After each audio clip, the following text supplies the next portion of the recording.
People like you never follow simple instructions." The words cut through the cabin air like a blade, sharp and sudden, freezing the crowded space into silence. The sound wasn't loud, yet it carried a chill that made the entire row go still. Every head turned toward the voice. Linda Parker, 41, Chief Flight Attendant of Regal Air Flight 771, standing tall in the aisle, chin raised like a queen, ruling her aluminum kingdom. In front of her stood a man in a deep blue uniform, with silver insignia on his shoulders. Major Marcus Reed. Silent, composed, only slightly pausing as the words hit him. In a single instant, the once busy cabin fell dead quiet. The crying child stopped. The rolling suitcase halted mid-aisle. At 35,000 feet, among strangers suspended in the sky, an invisible line had been drawn, and Linda Parker had just planted her flag on one side of it. What she didn't know was that in that moment, she had ignited a storm no aircraft could ever fly through safely. Marcus stood still. There was no anger in his eyes, only a calm so deep it was impossible to read, a quiet that Linda, in her arrogance, mistook for fear. She didn't see his hand tighten, then release, as if restraining the blood that threatened to boil. To Linda, he was just another passenger, a weary man in uniform, someone she could scold, command, or belittle to feel her fragile power reaffirmed. But to the 217 other passengers, something invisible had cracked open in the air. The moment felt electric, like standing at the heart of a storm just before the lightning strikes. "Excuse me," Marcus said softly, his voice low and steady, carrying a weight that made the row shiver. He didn't respond with anger, but with the kind of control only those who had faced death could master. Linda let out a sharp, mocking laugh. "You heard me," she said, narrowing her eyes. "Now sit down, soldier, and don't make this harder than it needs to be." Under the cold light of the cabin, her hand rose. A quick, sharp, furious motion. Then came the crack, loud and clear, like thunder in a cloudless sky. Her palm left a vivid red mark across Marcus Reed's face. No one could believe what they had just witnessed. A flight attendant striking a serviceman in uniform in front of everyone. A slap that shattered both order and reason.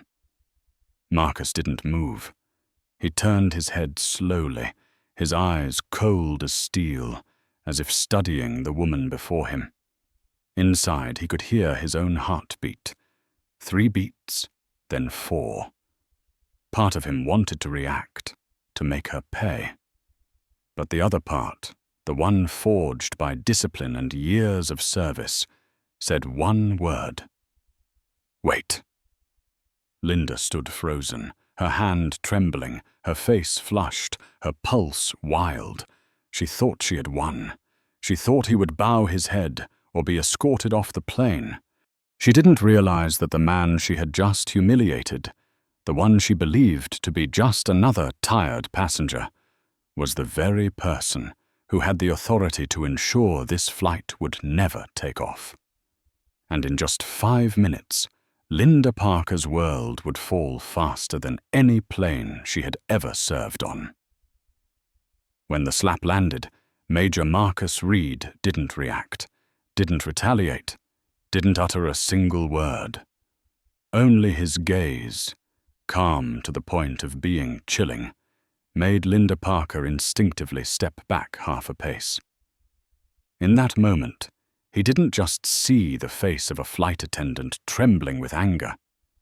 He saw the deserts of Qatar again, where the wind carried sand like knives, and silence was the only way to survive.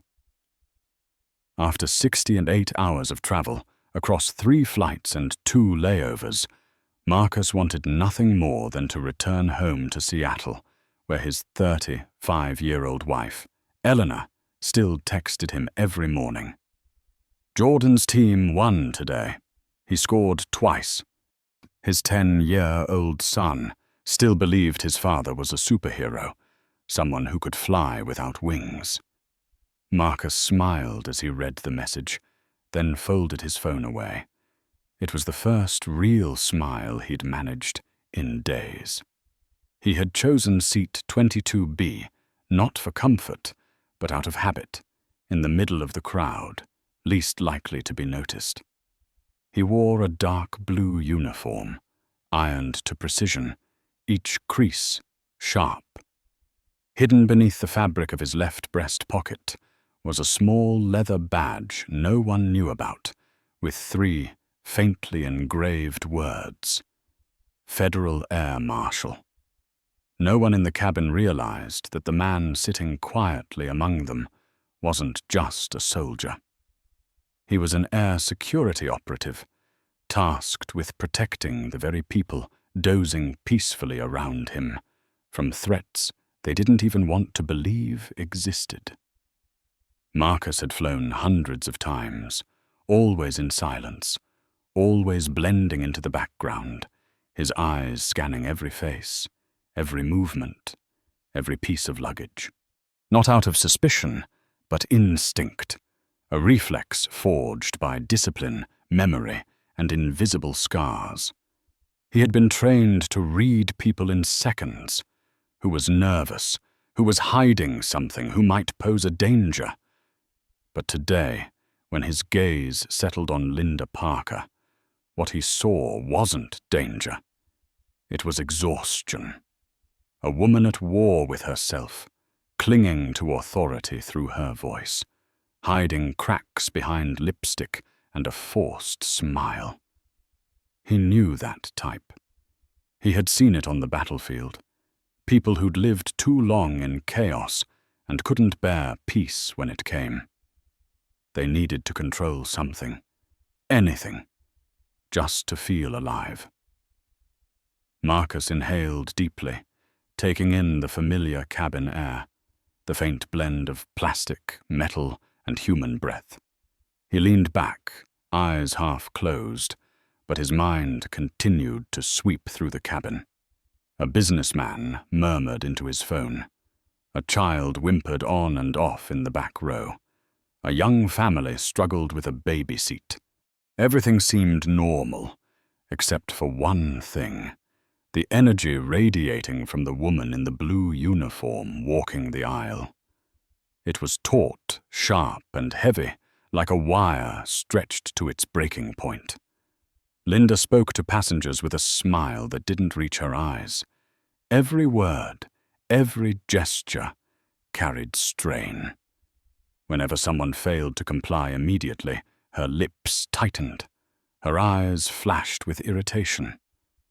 Marcus tilted his head slightly. A small sign, but unmistakable to him: loss of emotional control. In Air Marshal training, that was considered the second most dangerous element on a flight, just after firearms. Because a person who couldn't control themselves would, sooner or later, explode and take everyone with them. He closed his eyes, his body perfectly still, betraying nothing. But in his mind, his internal assessment had already begun. Observation level elevated. Behavioral tension increasing. His muscles remained relaxed, but his instincts had switched on, an old, familiar alert, like a distant siren echoing across the desert. He had no idea that in just 10 minutes, that same woman, Linda Parker, would become the only real threat aboard this flight. Nor did he know that in one fleeting moment, he would have to pull out the badge he'd kept hidden for years, the badge powerful enough to stop a plane before it ever left the ground.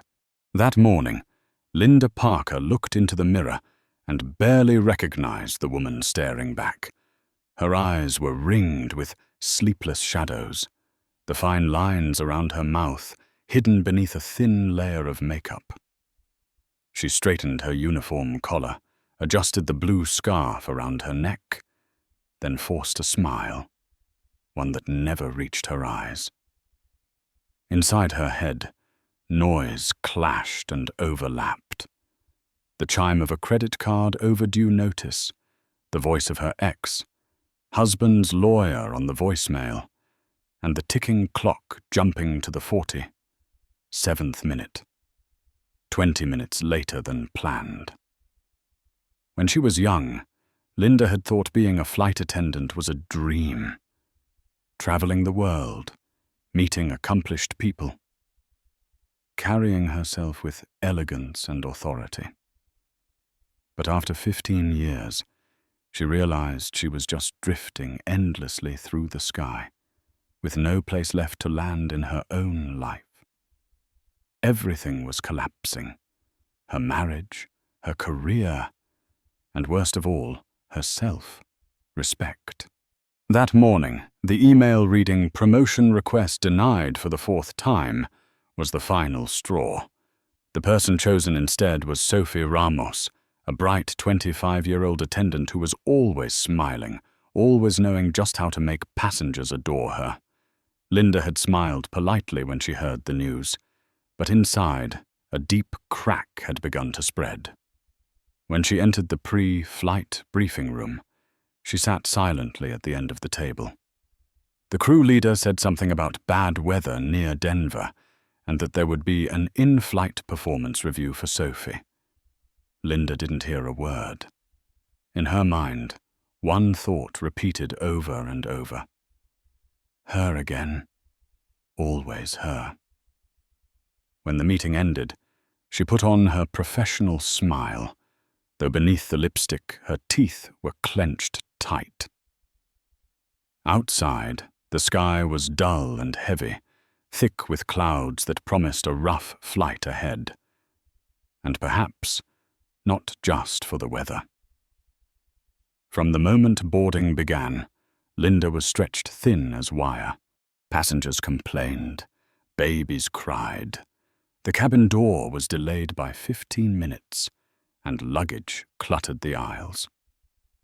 Every small inconvenience added fuel to the fire already burning inside her. When a young man tried to shove his guitar into the overhead bin, she snapped instantly. "Sir, this isn't a moving truck. If it doesn't fit, it's getting checked." The man blushed and muttered an apology. Linda turned away, but even that didn't feel like enough. Then an elderly woman struggled to pull her suitcase down the aisle. Linda folded her arms and said coldly, "Ma'am, we're on a schedule. Please move faster." Passengers nearby exchanged glances, a few lowering their heads. They didn't know what battles she was fighting. They only saw a woman drained of patience, sharp-tongued, and stripped of warmth. When the final cabin door closed, Linda stood in the aisle and exhaled deeply. In that fleeting moment, she felt something a strange sense of power. Here, inside this sealed aluminum tube, she was the law. She could order a businessman to put away his laptop, command a politician to fasten his seatbelt, or tell a movie star to stay seated during turbulence. On the ground, she was just another forgotten woman. But at 35,000 feet, she was queen. And today, that queen was looking for someone to prove her power still existed. What she didn't know was that only a few rows behind her, fate had already chosen that someone, Major Marcus Reed, the one man on this flight who could bring down her fragile kingdom in just 5 minutes. A baby's cry shattered the crowded cabin, sharp as glass breaking in a tense room. Ethan Morgan, 30. 3. Tried to soothe his 8-month-old daughter while balancing a bulky car seat in his other hand. Beside him, Claire, 30-1, frantically searched through a massive canvas bag for the baby's bottle. They had waited 3 hours at the gate, exhausted, hungry, just desperate to sit down. But when they looked up at the overhead bin above row 24, both froze. It was full. "I don't think there's any space left," Claire said, her voice trembling with stress. "Try rearranging it," Ethan sighed, pushing the bag into a narrow gap between 2 suitcases. The bag stuck fast, refusing to move. He turned toward the man behind them, Major Marcus Reed, who sat quietly, observing with a calm, understanding gaze. Then, from the front of the cabin, came a voice sharp as scraping metal. "Excuse me, what do you think you're doing?" Linda Parker approached, her heels striking the floor in brisk, echoing clicks. Her eyes swept over the diaper bag, as if it were a crime scene. "The overhead bins are full," she said coldly. "If your bag doesn't fit, it must be checked. We're not holding the flight for this." "Please," Claire said softly, her voice cracking. "It's our baby's diaper bag. It has formula and wipes and—" Linda cut her off. "You should have planned better. Maybe next time, board earlier." A few passengers turned their heads, watching. Everyone could hear it, the tone, dripping with disdain, devoid of compassion. Claire looked down, her eyes filling with tears. Ethan tightened his hold on his daughter, struggling to stay calm. "We were told to wait for the car seat inspection," he said evenly. "We didn't want to break the rules." "Then follow them now," Linda snapped, crossing her arms. "Either the bag goes under your seat, or it gets checked." Baby Lily began to wail, her cries rising above the hum of the air vents. Ethan tried to soothe her, while Claire looked ready to cry herself. Marcus watched the scene, his chest heavy. He'd seen this kind of exhaustion before, in refugee camps, in base hospitals, in people who only needed a small act of kindness to breathe again. He unbuckled his seatbelt and stood. "Excuse me," he said gently. "Maybe I can help." Linda spun around, her eyes flashing. "Sir, please remain seated until boarding is complete." Marcus's tone remained calm. "I've done this before. Think of it as Tetris with luggage." He lifted his hands and moved with precision, turning a suitcase sideways, easing the corner of the diaper bag into a narrow space and sliding it diagonally until it fit perfectly. A soft click followed as the compartment closed, secure and snug. The row collectively exhaled. Ethan smiled weakly. "Man, thank you.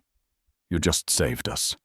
Claire could barely whisper, "Thank you, sir," before turning to comfort her baby. Marcus nodded with a gentle smile, tapping the latch one more time to be sure it held. He was about to sit down when he noticed Linda standing still, eyes narrowed, lips pressed tight. She didn't thank him. She didn't smile. She only stared, as if he had trespassed on her domain. Inside Linda, a familiar feeling stirred, that creeping sense of threat. In front of all these people, a passenger, and worse, a black man, had made her look weak, incompetent. She felt her last shred of power, the only thing she still clung to, stolen right out from under her, in her own cabin. Marcus bowed his head politely, about to take his seat.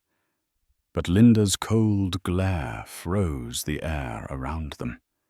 She leaned close, her voice low, words hissing through clenched teeth. "When I'm handling a passenger, Sergeant, you don't get to interfere. You sit down, you stay quiet, and you let me do my job." Marcus lifted his gaze, his calm terrifying in its stillness. "Ma'am," he said, voice deep and steady, like wind through steel. "I was just trying to help. We all want to get home safe." To anyone else, it was a harmless statement. But to Linda Parker, trembling between pride and fear, it was defiance. A spark landing in a pile of dry powder she'd been collecting all day. She didn't know that in just a few minutes, when her anger finally exploded, she wouldn't just shatter a moment in the cabin. She would burn down her entire career with it. The air thickened. Every sound vanished, leaving only the pounding of Linda Parker's heart in her chest. She could hear the rush of blood in her ears, the slow shuffle of shoes on the aisle, the faint metallic hum vibrating beneath the plane's floor. All of it blended into a suffocating rhythm of anger ready to erupt. Major Marcus Reed stood still, tall and silent, his calmness almost unreal. He didn't react, didn't justify himself, didn't show fear. That composure, that silence, made Linda feel challenged. To her, his restraint wasn't control, it was condescension. "Sit down," she hissed, her voice low but sharp enough for the entire row to hear. "You're holding up the entire boarding process." Marcus gave a slight nod. "Understood, ma'am. The bag's secure. No safety issue now." The phrase, "no safety issue," hit her like an insult. She, the one responsible for the safety of this flight, was being lectured by a passenger, by a man like him. A tired, dark-skinned soldier in an economy seat.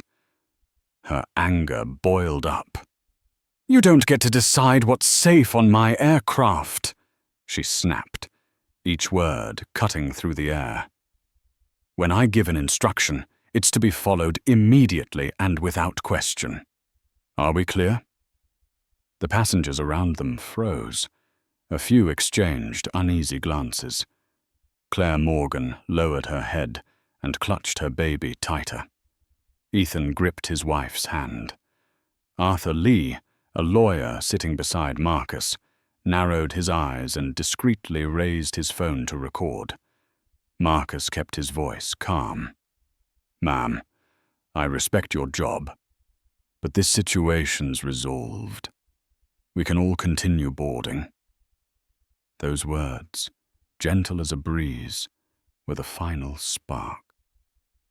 Linda leaned in close, her breath carrying the scent of coffee and mint, her eyes wild, wounded, cornered. "People like you never follow simple instructions," she said, loud and clear, every word burning with venom. The cabin trembled with silence. 217 passengers froze, a wave of disbelief washing over them. That phrase, "your kind," hung in the air like poisonous smoke, making everyone hold their breath. Ethan turned back. Claire covered her baby's ears. Arthur raised his phone higher, eyes wide. Marcus stood motionless. His skin, tanned from long days in the desert, now burned hot. He had heard those words before, in training camps, in bars, in places where people should have known to respect the uniform he wore. But this time, in the middle of the sky, wearing that very uniform, before hundreds of witnesses, those words struck him like a bullet straight to the heart. He took a deep breath, lips pressed together. Don't react. Not out of fear, but because he knew one wrong move could turn everything upside down. "Ma'am," he said quietly, his voice so calm it chilled the air. That was entirely uncalled for. Linda narrowed her eyes. "Excuse me?" "I suggest you walk away and check your attitude," he replied, his voice low and steady, carrying an authority no passenger should have possessed. The words hit like a spark in a pool of gasoline. Linda jerked back, her face flushing crimson. The world blurred. She heard nothing, saw nothing, except him. That upright stance, that calm, unshakable gaze. Then, crack, her hand struck his face, the sharp sound ripping through the silence. A child screamed. Gasps echoed down the aisle. For the 200 people watching, time froze on one image. A pale hand, imprinted across the sun, darkened cheek of an Air Force officer. Linda stood there, breathing hard, her hand trembling as if she herself couldn't believe what she had done. But then, in that half-second, a twisted rush of triumph flooded through her. She thought, now he'll be thrown off this plane. He'll bow his head. He'll remember who's in charge here. But Marcus didn't bow. Slowly, he turned back to face her. In his eyes, there was no rage, only a cold, disciplined authority. The gaze of someone assessing a threat not through emotion, but through duty. Linda swallowed hard, her pulse racing. Some instinct deep inside whispered that she had just crossed the wrong line. The cabin remained frozen in silence. No one knew that the man she had just struck, the one they assumed was only a weary serviceman, was in fact a federal agent with absolute authority in the skies of the United States. And in just a few minutes, Linda Parker would learn what it truly meant to lose all power, right here in her own domain. No one said a word. The sound of the slap still echoed in everyone's mind, like the aftershock of lightning on a clear day. Linda Parker stood frozen, her hand trembling slightly, breath uneven, while Major Marcus Reed, the man she had just struck, stood perfectly still, motionless. But his silence wasn't weakness. It was the kind of stillness born of discipline, the calm of a volcano forced into control. The cabin light reflected against his cheek, where the red imprint of her hand still burned vividly. One side of his face stung with heat, yet his eyes remained cold, unwavering. Every instinct in him, honed through years of battlefields, covert missions, and dangerous flights, activated at once. He no longer saw a flight attendant. He saw a threat inside a sealed aircraft. "Ma'am," he said slowly, each word heavy as steel, "you just crossed a line." Linda let out a sharp, shaky laugh, half defiance, half fear. "Oh, please. You were out of line the moment you stood up. Now sit down before I have you removed." Marcus didn't respond. He simply turned his head, scanning the faces around him. Shocked passengers, frozen expressions, phones raised discreetly. The cabin was breathless. A few whispers broke through. "Did she just hit him?" "Oh my God." She actually did. Marcus inhaled deeply, then unbuckled his seatbelt. His movements were slow, deliberate, perfectly controlled. Every gesture, the way he rose, the slight tug of his jacket, made Linda instinctively step back.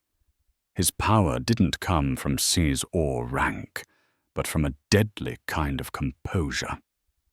"Sir, sit down immediately," Linda shouted, her voice cracking, louder than she intended.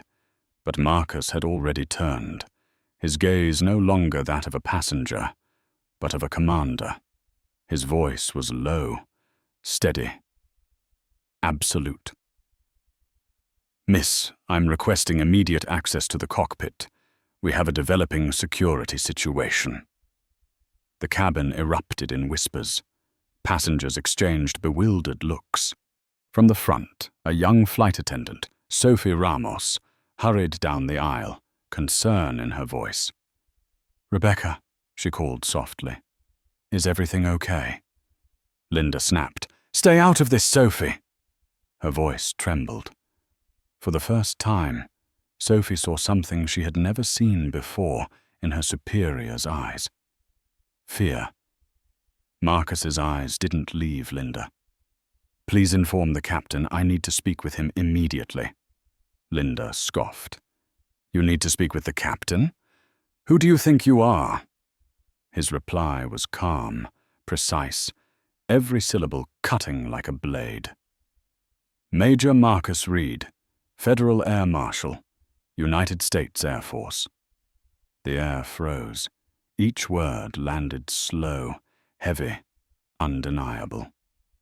The entire cabin fell silent. Phones lowered, mouths closed. Linda's face turned pale.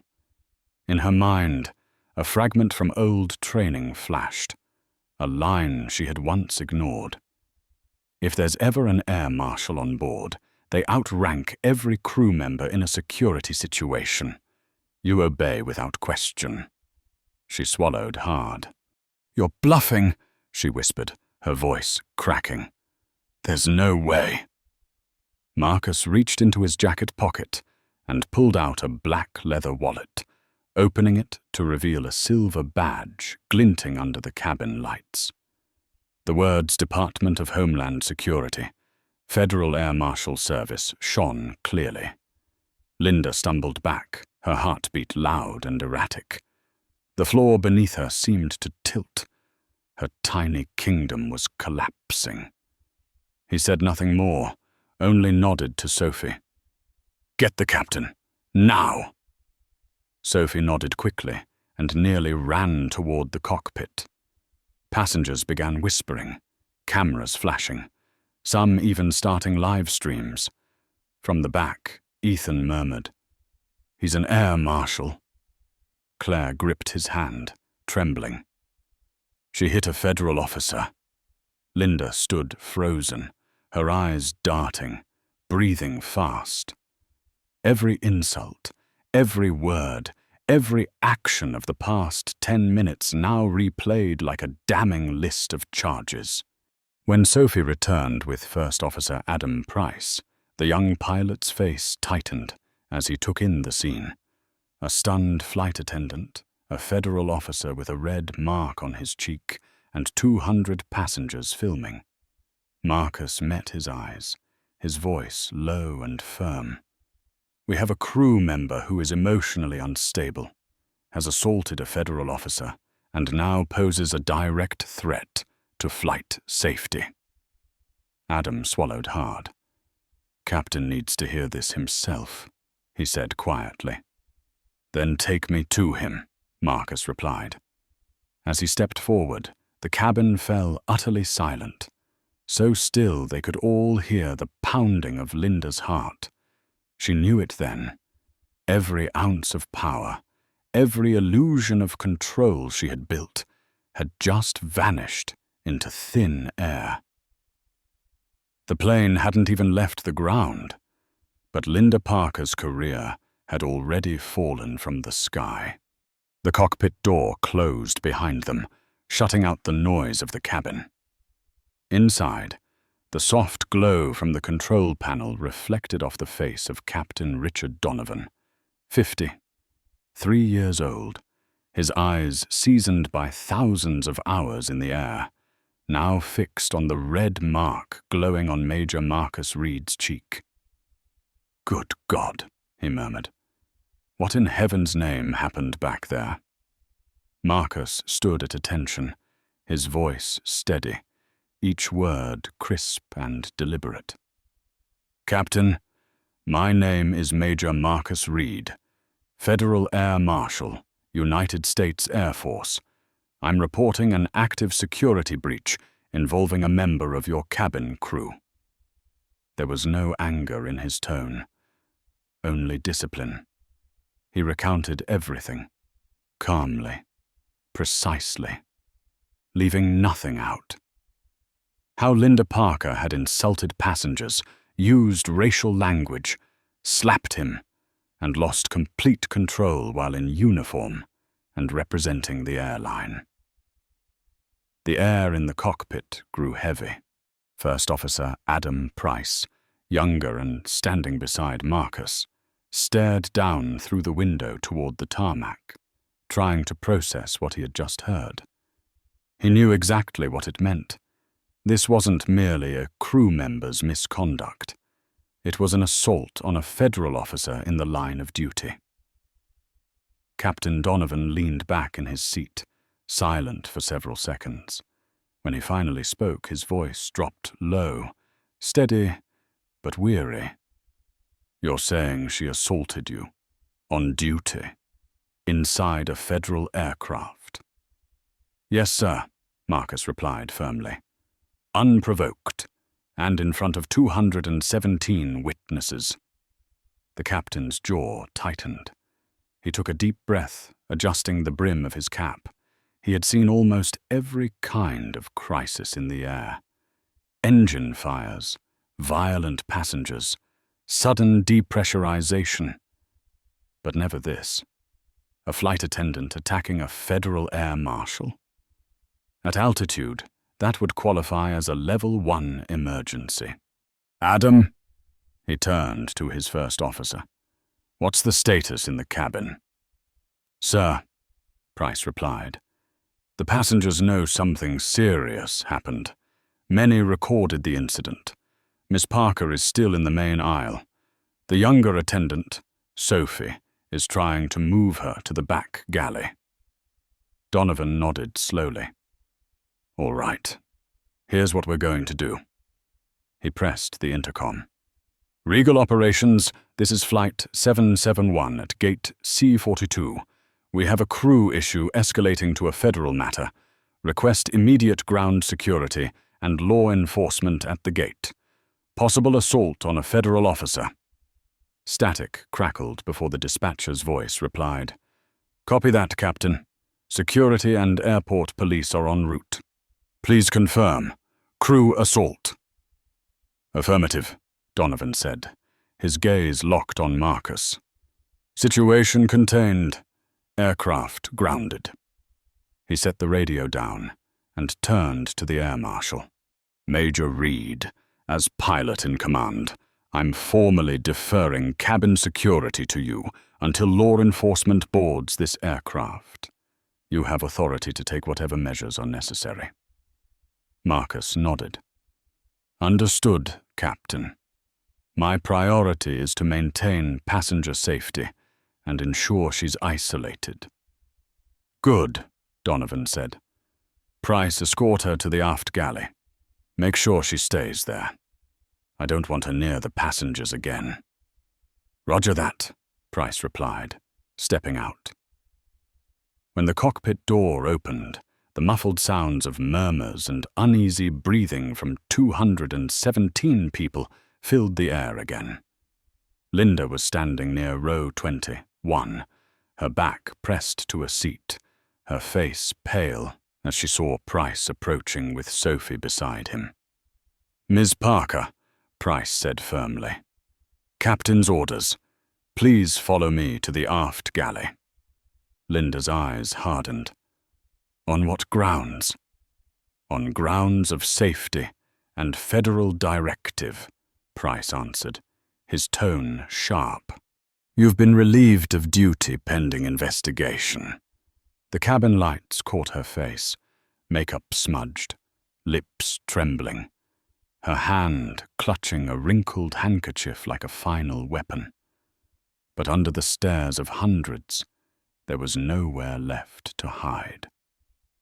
At the front of the cabin, Marcus stepped out of the cockpit, his voice calm but commanding.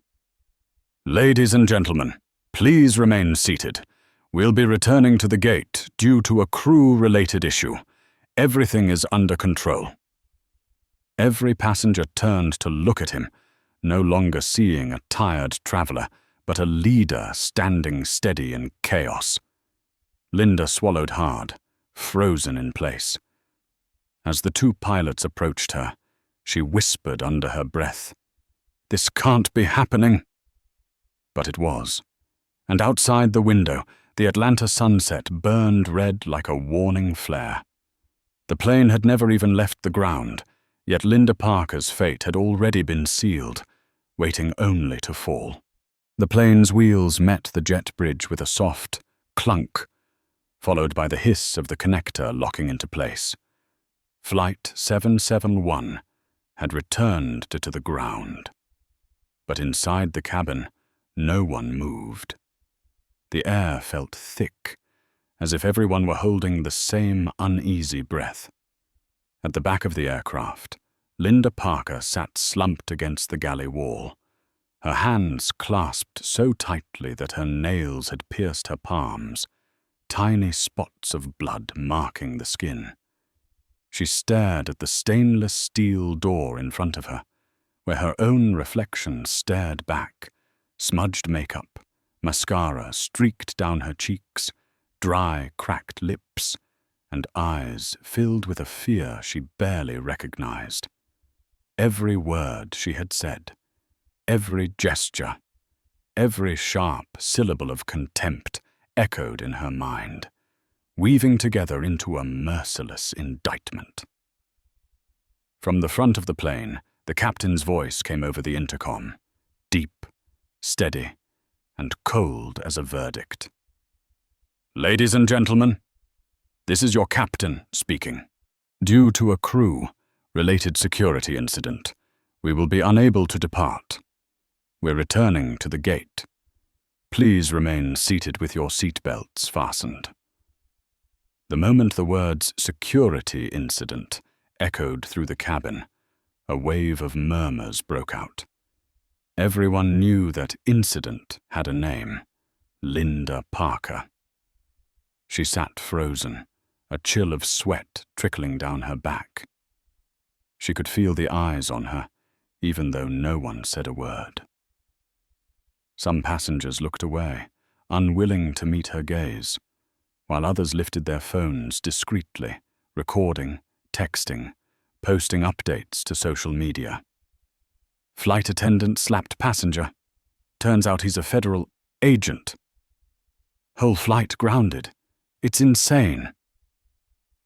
In row 22, attorney Arthur Lee replayed the video he had just recorded. The image was crystal clear.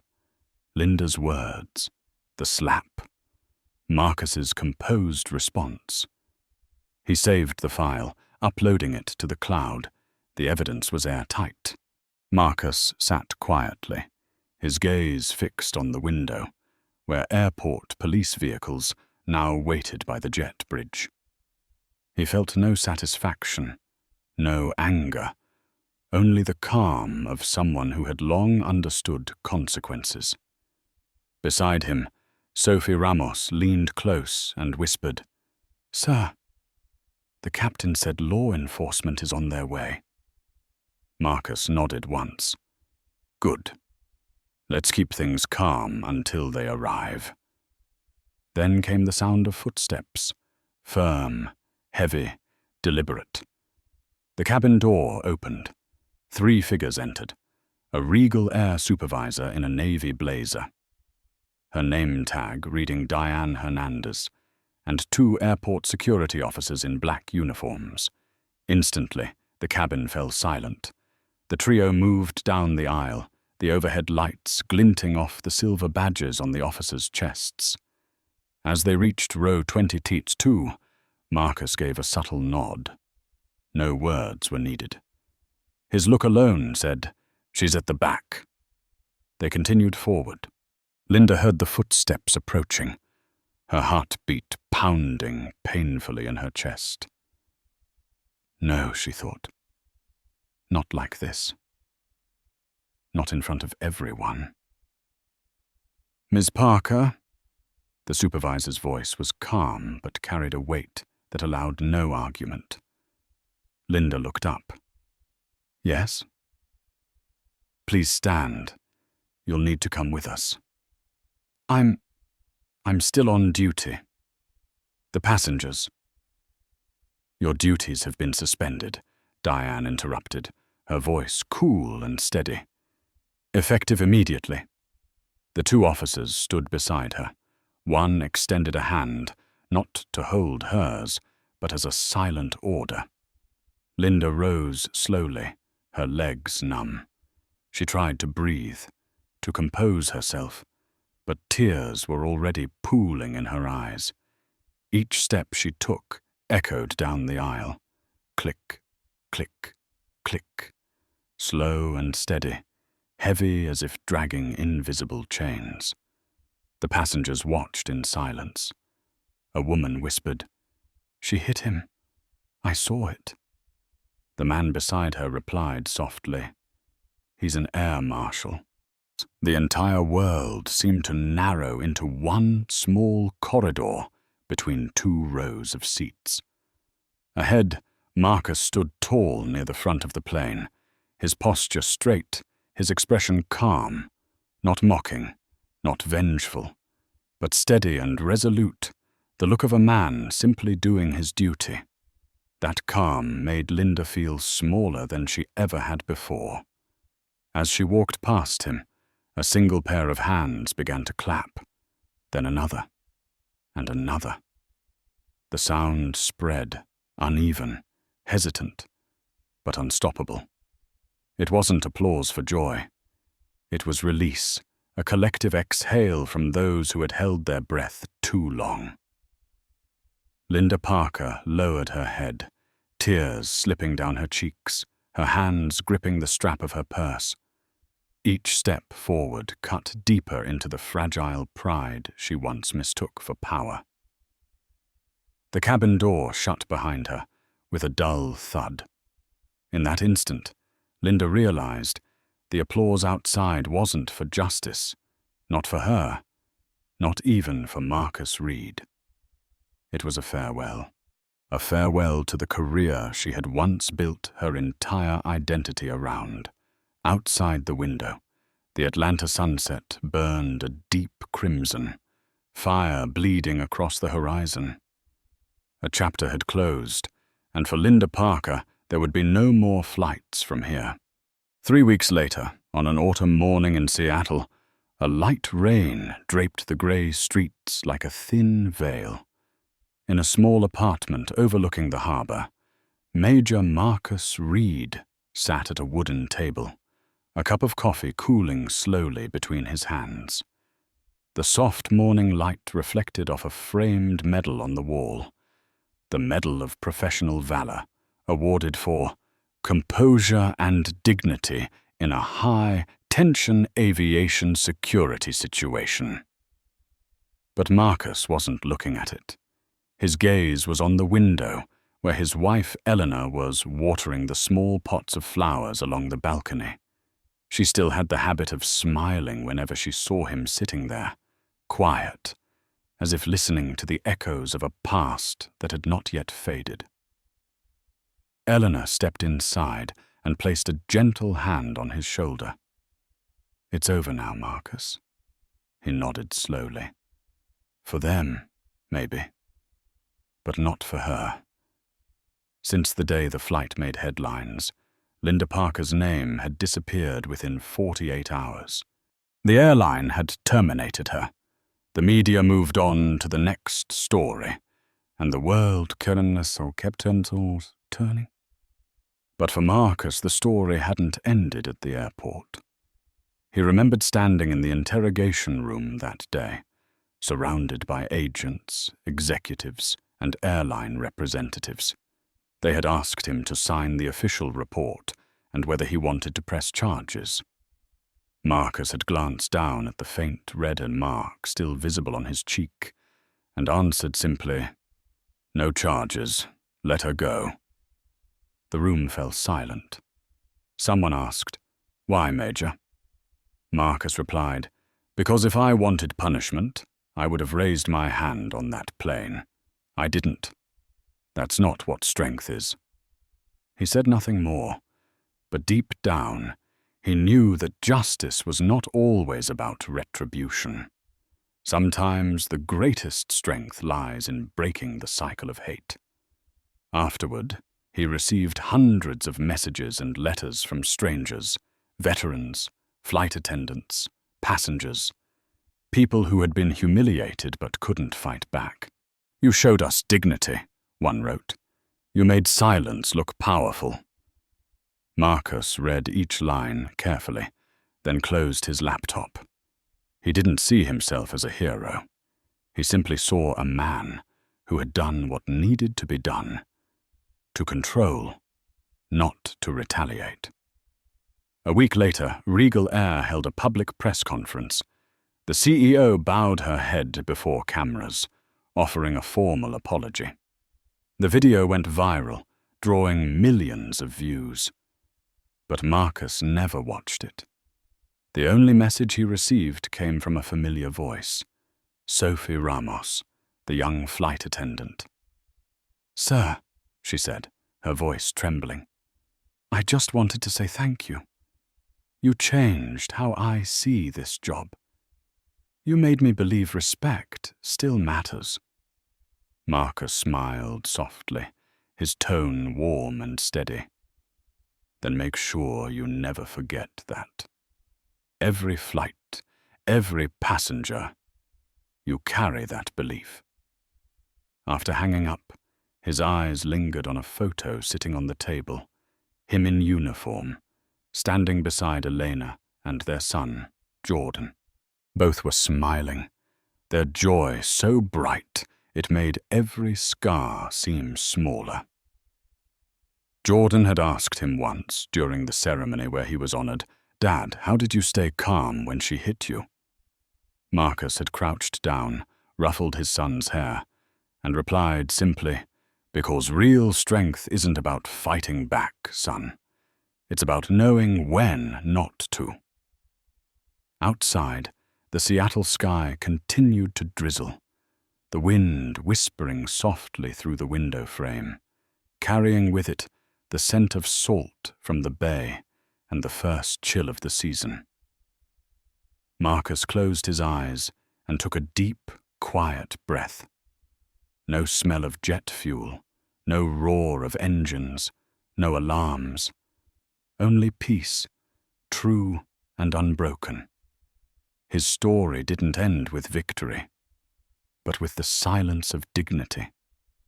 And somewhere far away, in a small town, a woman named Linda Parker was waking to a different world, one without skies, without a flight badge, only the weight of consequence and the faint possibility of redemption.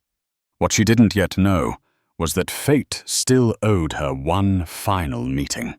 2 years later, on a May afternoon, the Seattle sun poured soft gold across the glass windows of a small diner at the end of Harbor Lane. The scent of freshly brewed coffee mingled with the gentle hiss of a frying pan and the quiet clinking of dishes. The rhythm of an ordinary, peaceful day. Major Marcus Reed stepped inside, removing his faded cap. He had just finished a training session at the nearby naval base. Every time he returned to the city, he stopped by this little diner, the one that served the chicken sandwich he and his son both loved. But today, something was different. His footsteps faltered as the waitress turned to greet him. The woman looked about 43, her hair tied neatly back, her face pale from sleepless nights. She wore an old apron and held a coffee pot in her trembling hand. When their eyes met, the world seemed to freeze. Linda Parker, No introductions were needed. They recognized each other instantly. For a brief moment, time folded into a single heartbeat. The slap, the stare, the silence, and everything that had changed since that day. Linda froze, the coffee pot tilting slightly, a few drops spilling onto the floor. "Major Reed," she whispered, her voice hoarse. I didn't think I'd ever see you again." Marcus smiled faintly, setting his cap on the table. "Life's strange that way, isn't it?" She nodded, her eyes glistening. "I lost everything," Linda said softly, her hand shaking as she poured him coffee. "My home, my job, my friends. I had to start over from nothing. I work here 6 days a week. No one even remembers my name anymore, and maybe that's the punishment I deserve." Marcus looked at her for a long moment. His face showed no anger, only the calm of someone who had long made peace with the past. His voice was low and steady, like wind moving through steel. "You didn't need the world to punish you, Linda. You've been punishing yourself every day since that flight." Linda bit her lip, tears slipping down and staining the worn fabric of her apron. "I deserved it. What I did was unforgivable." Marcus set his cup down and lifted his gaze to meet hers. Unforgivable, maybe, but not unredeemable.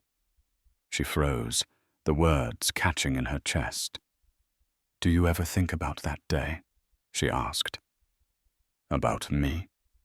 Marcus gave a small smile.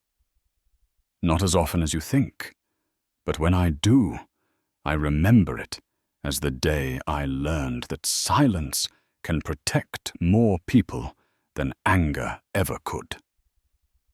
Linda let out a quiet laugh through her tears. "You're still teaching lessons, huh?" "Only the ones life insists on repeating," he replied, his tone warm, almost kind. She opened her mouth as if to say more, but he stood, taking his wallet from his pocket. "Keep the change," he said, then paused. "And Linda." She looked up, heart pounding. "We don't get to choose the consequences of our actions," he said softly, "but we do get to choose who we become after them." Linda stood still, her breath trembling. The entire diner had gone silent. The wind outside brushed against the curtains, sunlight falling gently across her face, a face that once carried pride and defiance, now stripped down to something honest, fragile, and painfully human. As Marcus stepped out into the sunlight, the golden light spilled across the street. Linda watched him leave, still holding the coffee pot, her chest tightening with a feeling that was both loss and release. It wasn't his forgiveness that made her cry, but the chance he gave her to forgive herself.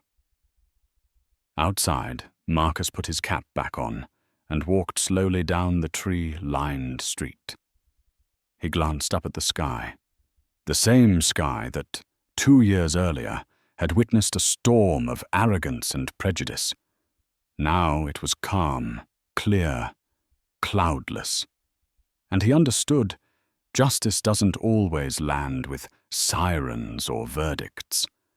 Sometimes it lands in a cup of coffee, a shared glance, and the quiet grace of forgiveness. The story of Marcus Reed didn't end with a slap or with applause, but with that small, still moment where one lost soul found her way again, and another chose compassion over resentment. High above, another flight ascended into the blue, carrying strangers to faraway places, and perhaps among them, someone else was learning how to be kind, even when no one was watching. The story of Marcus Reed and Linda Parker is not just about a slap a mistake, or an incident that shook social media. It is a mirror reflecting a world where people can lose everything simply because they forget how to look at one another with respect. Marcus never needed to prove his power. He taught the world a lesson more profound than any badge could represent. That dignity does not need to shout to be seen. And Linda, who once believed that power came from position and uniform, ultimately learned the truest lesson only after losing both. In life, we all face moments when anger wants to take the lead, when pride tries to speak louder than reason. But if we can pause, take a breath, and choose kindness instead, we might save more than one person, sometimes even ourselves. If you believe that true strength does not lie in striking back, but in how we remain calm when we are hurt, leave a like for this story. And subscribe to join us in sharing more journeys of dignity, awakening, and the belief that people can still choose what's right, even in their most misguided moments. Because sometimes it is the silence of compassion that echoes the loudest across the sky.